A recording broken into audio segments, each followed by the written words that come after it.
Hello, let's get started. So my name is John Salvatier, and I'm going to be presenting. On PyMC 3. Let's see if we can close that. Get that out of the way. I'm going to be presenting on PyMC 3 and probabilistic programming in general, but mostly focusing on PyMC 3.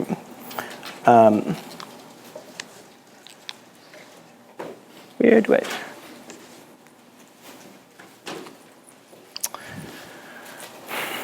So first, a little bit about me.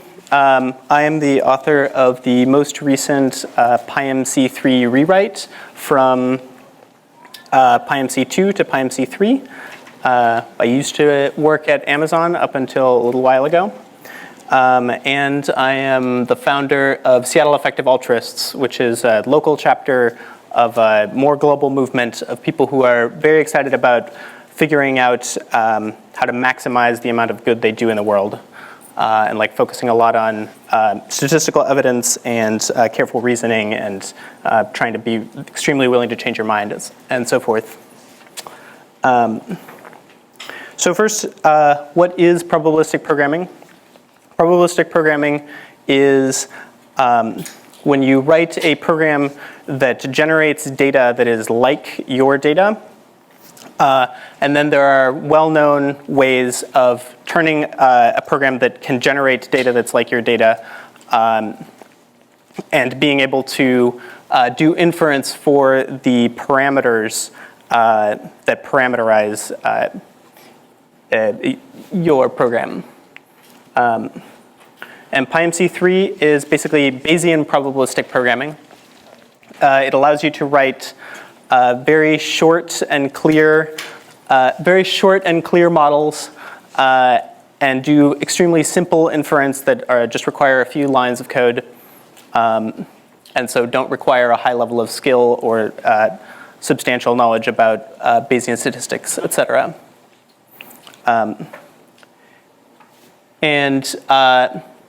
So recently there was a rewrite of PyMC 2 into PyMC 3 that we rewrote it in terms of Theano, or built around Theano, which is a computational graph library that supports automatic differentiation and allows us to work on much bigger models than you otherwise could with Markov Chain Monte Carlo sampling. So I'm going to contrast PyMC a bit with what I call black box machine learning. So one method that's popular in data science right now is to use like random forests, et cetera, or like pre-canned models that you don't necessarily understand that well. You don't necessarily understand that well to go from your data and you do some feature selection and then you get output of predictions. But it's not always very clear like what the model is doing on the inside, and if you like want to change how the model works, you're sort of relatively limited in what you can do. So I think there are like three main distinctions between black box ML and probabilistic programming. So black box, it's like pretty opaque. You have this algorithm that you didn't write, somebody else wrote, so you're like not real sure about how it works. And if you want to, but in probabilistic programming, it's like very clear. You know exactly like how and why your model works. You're a lot more constrained in black box ML, like I said just a minute ago. If you want to change the model, it's not clear how to do that, and like without really digging into the internals and like maybe making a totally new algorithm, et cetera. But in probabilistic programming, it's a lot more like building blocks where you can just put different things together to fit like the situation at hand, fit the data that you exactly have and your like knowledge about that data. And then random forests and so forth often don't end up giving you uncertainty estimates, or at least not very good uncertainty estimates. But probabilistic programming and PyMC in general lets you have like full uncertainty estimates, full probability distributions over the things that you are inferring, whether it's parameters for your model or your actual predictions. So I have this analogy between BOPIT for sort of black box ML and Legos for PyMC. So BOPIT, it basically has one function. You can play with it in one particular way. And if you want to play with it in a different way, you don't have that many options. Whereas Legos, you can build the exact toy that you want. If you want something different, you can take it apart and build something new, and that works great. It's not very hard. And BOPIT also has these knobs and stuff that you're not exactly sure how they work, and you're not sure how it works on the inside. But Legos, there's no question. You know how it works, and it's very easy to see what makes it tick. I also want to keep in mind two trends in data science. So one is the trend from hypothesis testing towards estimating things with uncertainty. And the other is the trend from frequentist or ad hoc methods to fully Bayesian treatments. And PyMC basically allows you to do, it fits very naturally with both of those. In that it's basically all about estimating things with uncertainty, and also it's, of course, fully Bayesian. So next what I'm going to do is I'm going to go over a pretty simple model. This is the canonical PyMC model in PyMC 3. And we're going to look at this coal mining data, or coal mining disaster data over about a 100-year time span. And we're going to do switch point analysis, which if you look at the left-hand side of the data versus kind of the right-hand side, it seems clear that at some point there was, on the left-hand side, there were a lot higher disaster counts. On the y-axis is disaster, or number of disasters in that year. And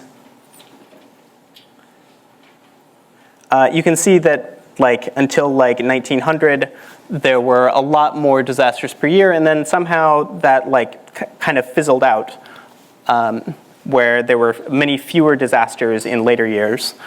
So at some point that changed, but it's not clear when. In fact, there was some legislation, I think, sort of around 1900, so it'd be nice to know was that the cause of it, of this change, or maybe it was due to something else.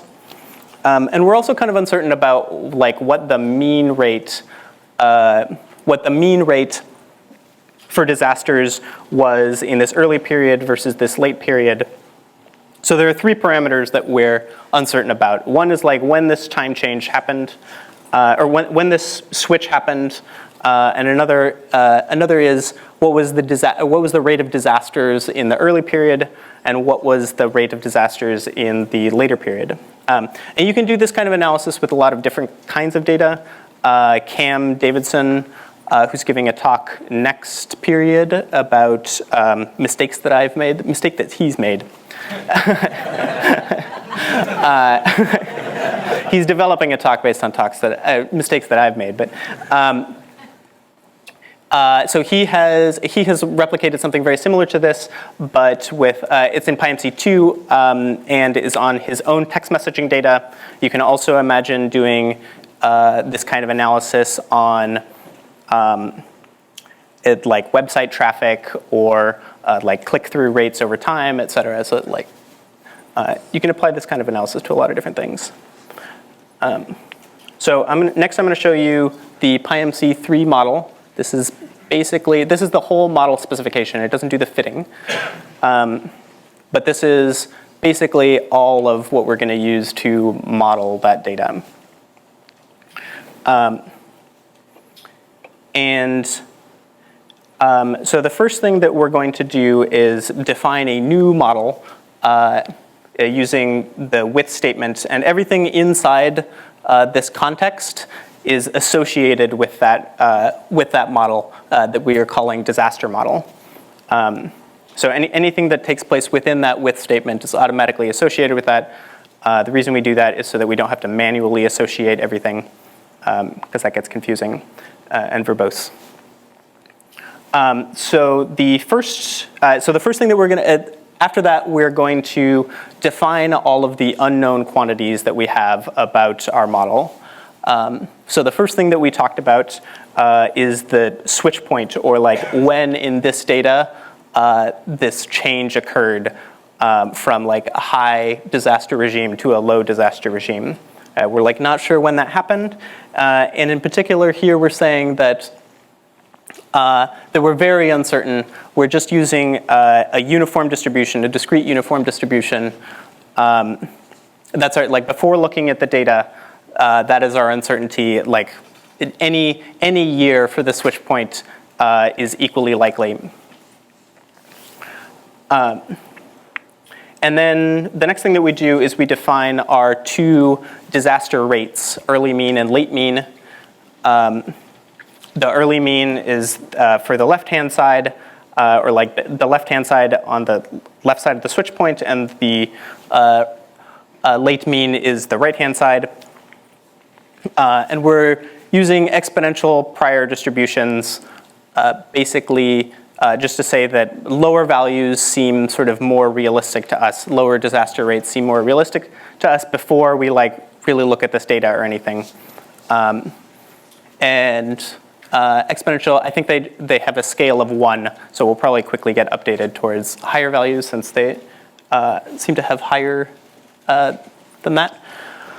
And then, so once we've defined those 3 unknown quantities and their prior distributions, we switch to, now we want to compute like the overall rate for every year, what is the rate of disasters taking place. And we do that defining the rate variable. And we use the switch function, which is a little bit like an if statement in Theano.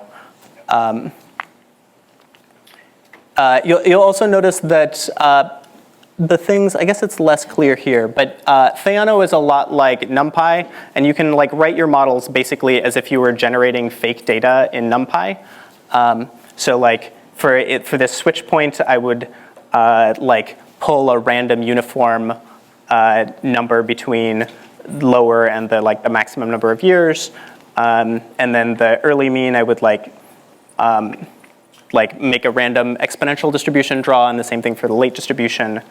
And then, so for all the years where the year is larger than the switch point, the year is just like from like 1 to 111 or whatever the number of data points that I have. It's just a NumPy array.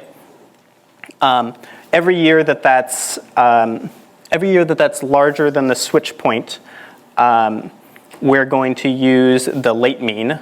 And for everything that's lower than the switch point, we're going to use the early mean. So now we have, for each year, we've defined our rate. And now we're actually going to, the last thing that we do is add our actual data, which is stored in disaster data, which I didn't define here, but it's defined above. And so because this is count data, it makes sense to use a Poisson distribution, just a distribution over discrete larger than 0.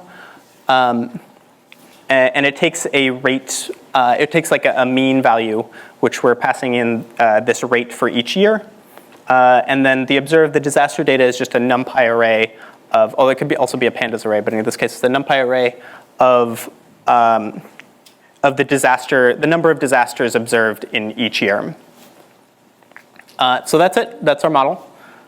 And so now we want to, is there anything that was like super unclear about that? Okay, so the means are the mean of the number of disasters?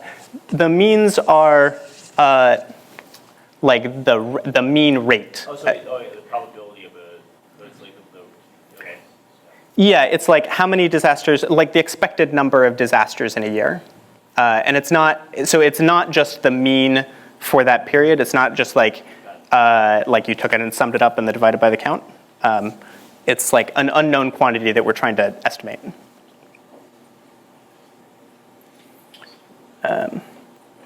So this is all there is to doing the inference. So again, we're doing everything under the context of that our disaster model. And the first thing that we're going to do is basically draw a lot of samples from our posterior distribution over the parameters, which is basically like the probability distribution that we use to describe our uncertainty after we've observed the data. We're still uncertain about the values for these parameters, but we're still uncertain, but we're like less uncertain than we used to be. And so we have a probability distribution over what those parameters are. And so here we have the three variables of interest. So the first one is the early mean, or like for the left-hand side of the data. And you can see that we're guessing, it looks like the data indicate that it's like somewhere between 2.5 and like 3.5 disasters per year in that earlier period. And then in the late period, it seems to be between like 0.6 and like 1.2. The things on the right are sort of it's like a very simple diagnostic tool of like all of the samples that we drew to see if it, you can see if it's like highly correlated. Yep. What if you didn't have an idea that there was a switch point, and you just said, "Oh, it's a Poisson," and you threw that up? What would you get back? Yeah, it would probably be not exactly like the average of the two, but something like the average of the two. Would the uncertainty look? The uncertainty would be less. But it like probably wouldn't. If you like plotted the residuals or something, you would see that it probably is like not that great of a fit. Right. You're not plotting the residuals here. No, not. And then the last variable that we're doing is the switch point, or like which year there was a changeover. And if you look at this, it seems like most of the probability is concentrated between. Do you have your hand up? Yeah, I'll wait for you to finish. Okay. Most of the probability is between 35 and 40 or so, and like maybe a little bit higher than 40. And if we like go look back at this data,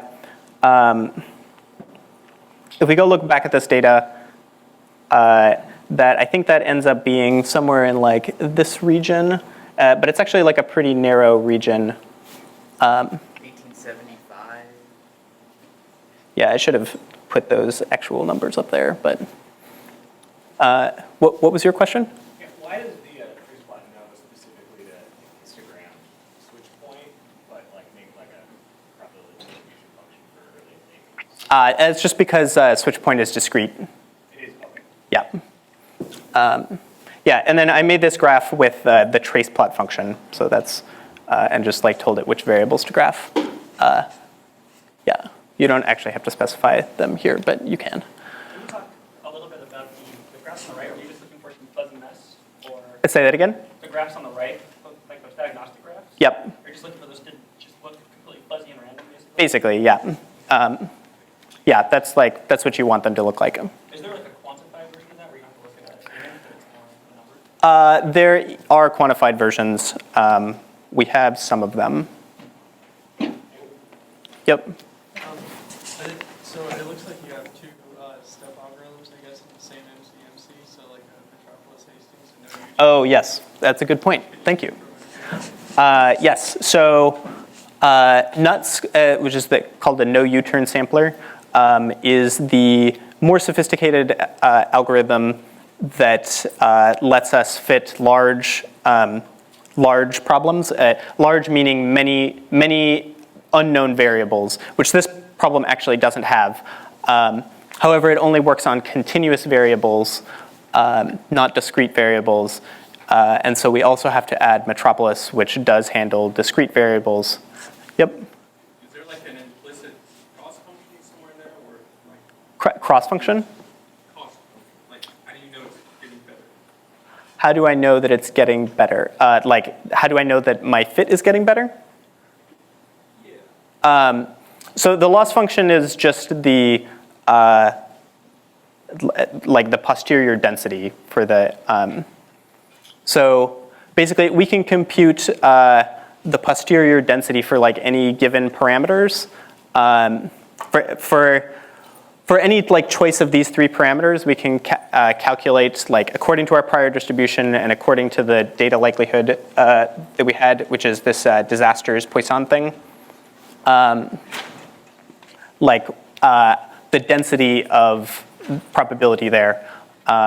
And then the two-step methods, Metropolis and Nuts, are designed to like converge to the correct distribution here. Does that make sense? Some, maybe? We can talk afterwards. Yeah, other questions? So going back to like the sort of chain trace part Mhm. on the right there, what if it was something like bimodal and it kind of like turns into like two sort of traces? Mhm. Kind of cool. Like I've had that happen before, and I'm just like, well. I think. I mean, so it is possible to. I mean, so actually, the switch point is like somewhat bimodal, right? Yeah, sure. So yes, that is okay.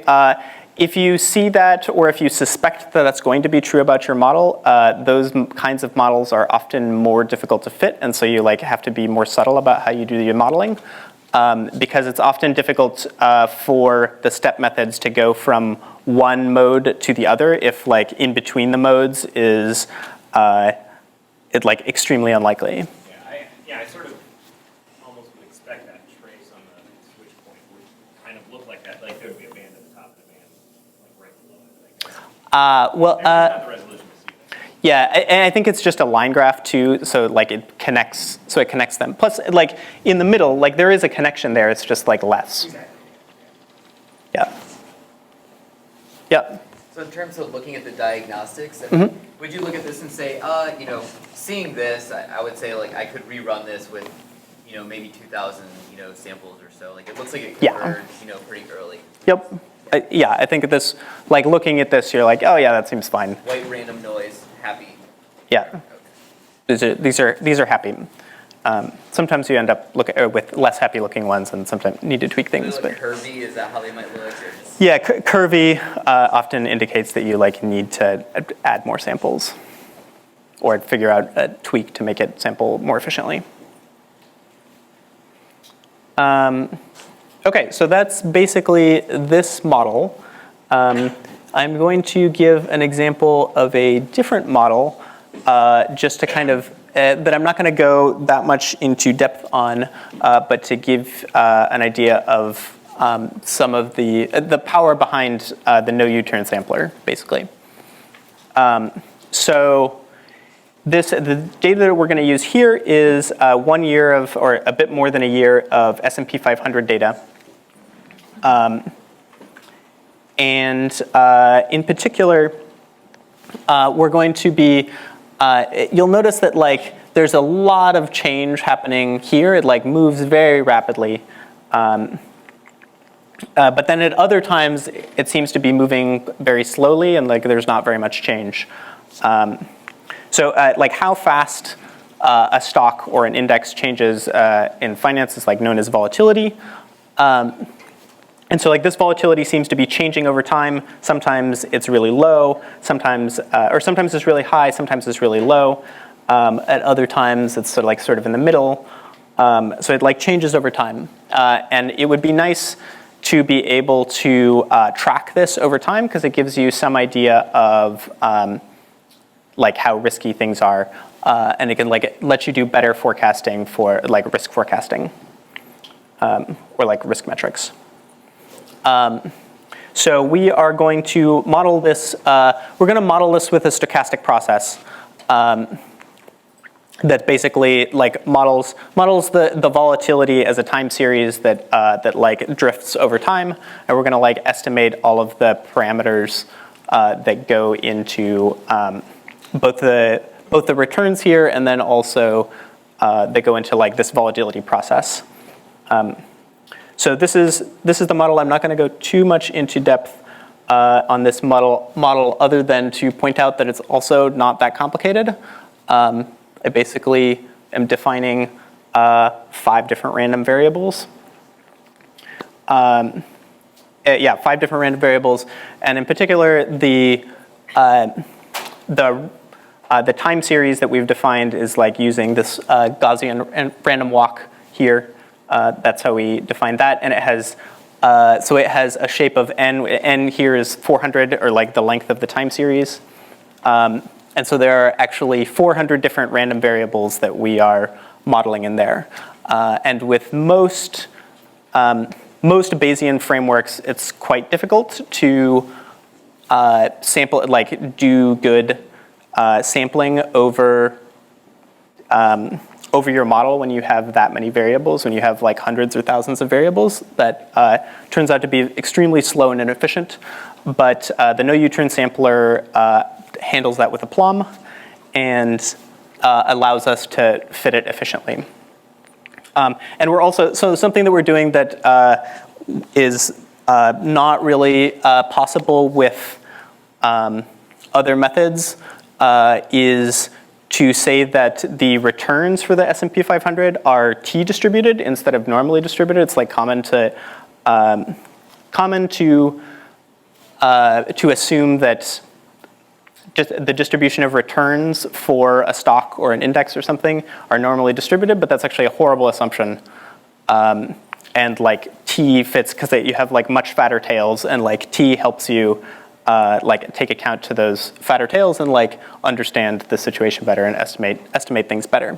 So that's what we're doing here, and we're like estimating the degrees of freedom for that as well, and so forth.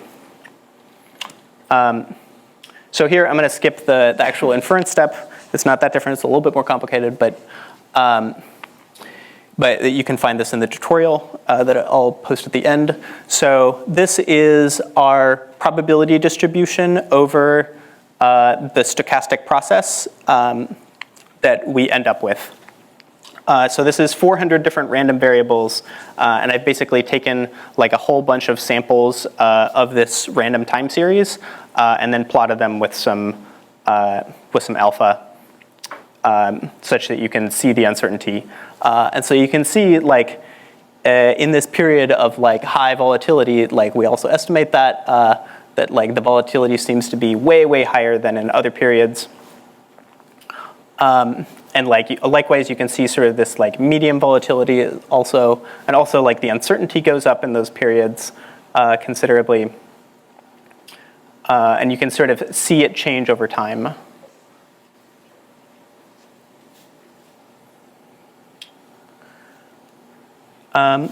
So now that you've gotten kind of a picture of like what PyMC is capable of, I'm going to talk a little bit more about that. So the 3 main benefits of PyMC 3 are you have an extremely powerful model specification syntax. Basically, like any kind of model that you could write using NumPy operations and like some other operations in Python, you can model that, like you can put that into your statistical model and like use it to figure out the parameters that are generating that. So like Theano has like broadcasting, and it has like matrix operations, and it has like linear algebra stuff, and like all the stuff that is associated with NumPy basically. And you can do full Bayesian inference on this, and it's like reasonably efficient for even like relatively large models, not like big data large, but like large with like thousands of parameters.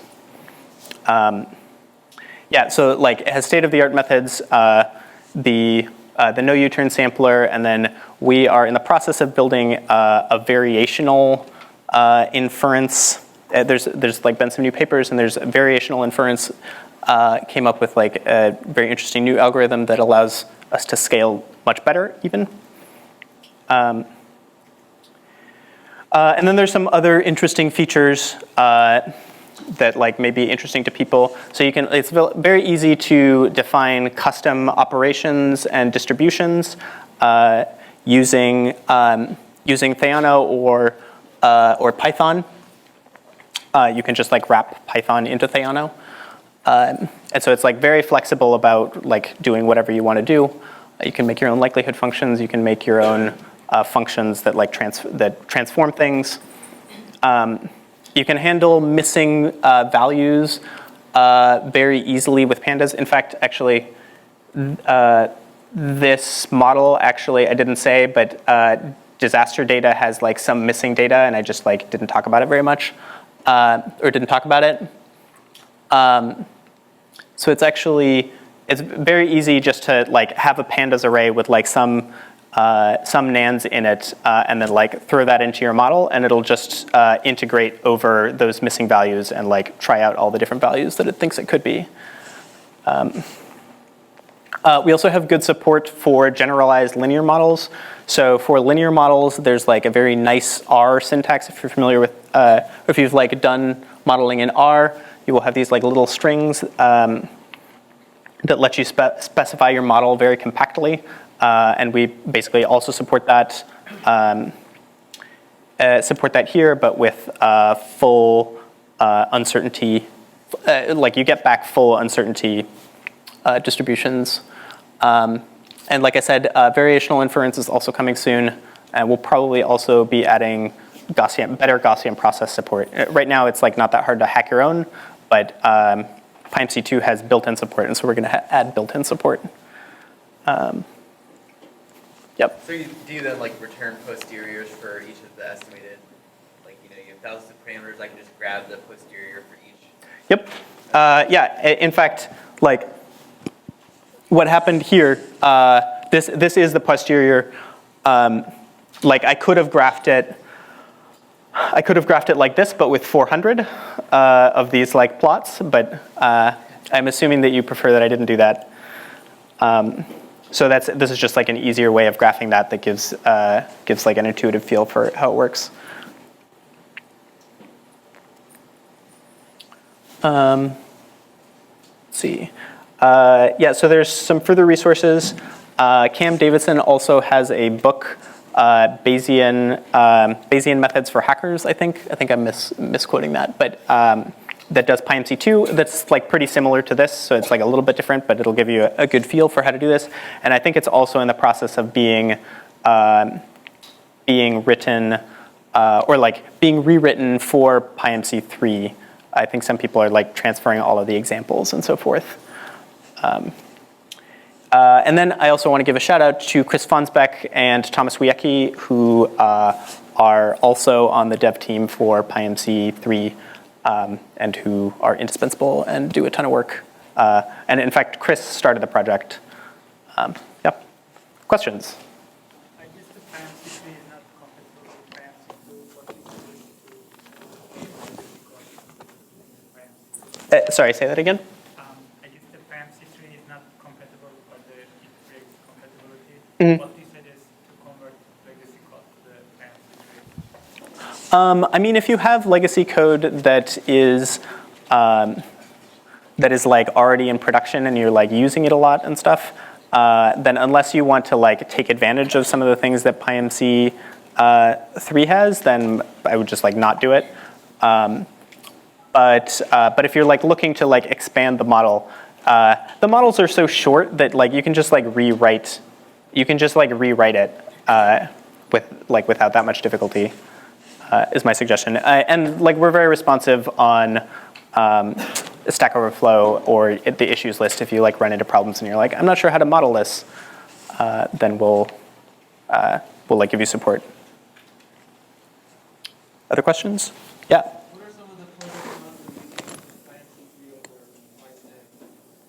of PyStan? Pros and cons. So you can call out to Python. So I haven't used PyStan that much. You can call out to Python more easily. I don't know if it's, I assume it's possible somehow in Stan.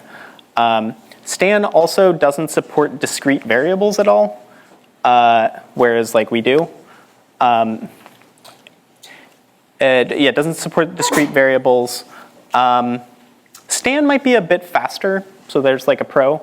And they have a bigger dev team, so you like might get more support or something. Although we try to be very supportive. Other questions? How do you contrast this against versus, let's say, randomly generating the parameters and getting sensitivity analysis sort of thing is your recognition that you have to hinge it at the few values like as a way of getting it like confidence intervals around your prediction and sensitivity to the parameters and framework around this physical distributions and how it's more structured. Sorry, can you speak up? So I didn't get all of that. How do you contrast this against, let's say, sensitivity analysis or getting confidence intervals against your model? Gotcha. So if your uncertainty ends up just being like a normal distribution, then like doing sensitivity analysis probably works out pretty decently, because it just like you get like the first derivatives or the second derivatives, and like that tells you like how wide that normal distribution is. But if it's not a very normal distribution, which I think like it's surprising, you get non-normal posteriors surprisingly often, especially when you get into like hierarchical modeling and stuff, where it'll just be like not like those uncertainty estimates are not real, basically. That was another benefit, actually, of PyMC, or Bayesian, or probabilistic programming, like Bayesian probabilistic programming, actually more generally, is that you can do hierarchical modeling. Hierarchical modeling where when you have a lot of groups that have like small numbers of samples within them, but you have a lot of them, you can get better estimates for like values for like the mean of like the individual groups by doing partial pooling, which is, as far as I understand, not something that like big data, that like larger algorithms, random forests, etc., don't like. There's not a way to do that, as far as I'm concerned, or as far as I know. Whereas it's very straightforward to do in PyMC and Stan and so forth, and it can be like depending for some data sets, it's extremely useful. More questions? Nope. Cool. Well, thank you very much, and yeah, come talk to me if you want.